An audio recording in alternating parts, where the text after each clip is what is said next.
Is he notorious? Well, firstly, I have to correct you. I'm not a supporter of him. I'm somebody who I think understands the background to what's gone on here. If you think this is a young guy from Luton who originally went to the return home of the Anglian Regiment from Afghanistan and saw Anjam Chowdhury and his group of nutters burning poppies and shouting abuse at them, and the police on that occasion were completely unwilling to act, as Tommy Robinson says. And so, actually, you know, time and time again, I think that Tommy Robinson and his movement actually is against the fact that we live in a politically correct society where the police and the establishment are not willing to take action against people where they behave in an offensive and obnoxious manner. And Nick, that is the thing. It's not that everything he says is wrong, but sometimes the way he and his supporters say it is wrong. My concern is that he's being seen as the champion of the British working classes, and the working classes that I know do not necessarily share his views. If you go to a pub, they will accept that if they need hospital treatment or their wives or husbands need hospital treatment, there's every possibility they're going to be looked after by someone who was not born in this country, does not share the same faith. They may be, wherever they were born, they may be Muslims or anything else. But, Nick, he believes that mainstream media does not represent him.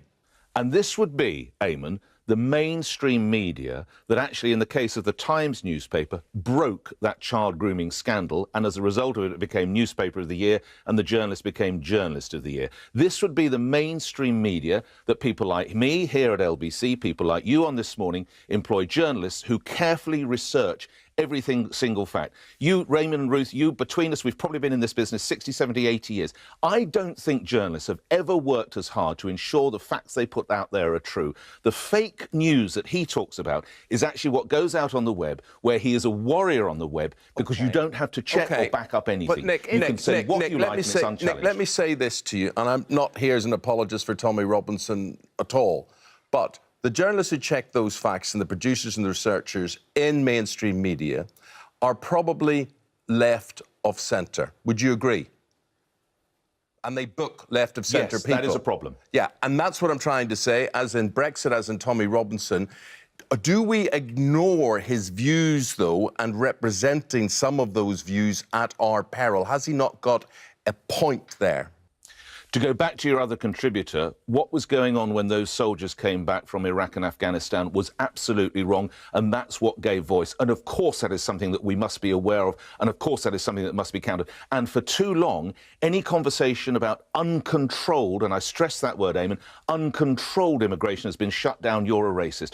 Everybody, well, I would hope any sane person agrees with immigration. My last name is quite a clue. Uncontrolled immigration is what causes a problem, and that is where Robinson does have some merit. Andre, does he get a fair hearing from the press and the media? I think sometimes there is an unfair representation of him, but remember why he's so popular. There are working-class communities right across this country where people feel disenfranchised and disempowered, and essentially they feel that they're ignored because of the you can't say that culture. Tell me this, then, and funny, I saw a television show recently where they had a guy doing exactly the same thing, broadcasting directly to the public on Netflix, and which brings me to America. Why is he so popular in America?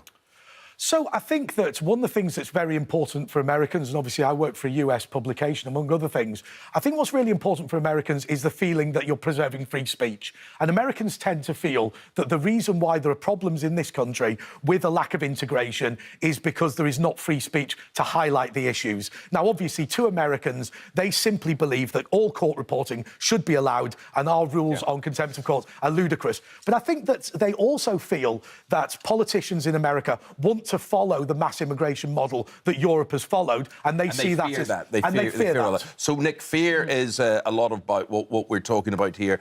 Fear from him, fear from everyone else listening to what he has to say. You know, as a top seasoned broadcaster and newspaper journalist, and Robinson, he would like to do this job. He'd like to be there and do that sort of thing. What advice, Nick, would you give him? If you're saying, do you know what, Mr. Robinson, if you genuinely feel you have got a message, how would you advise him to put it across?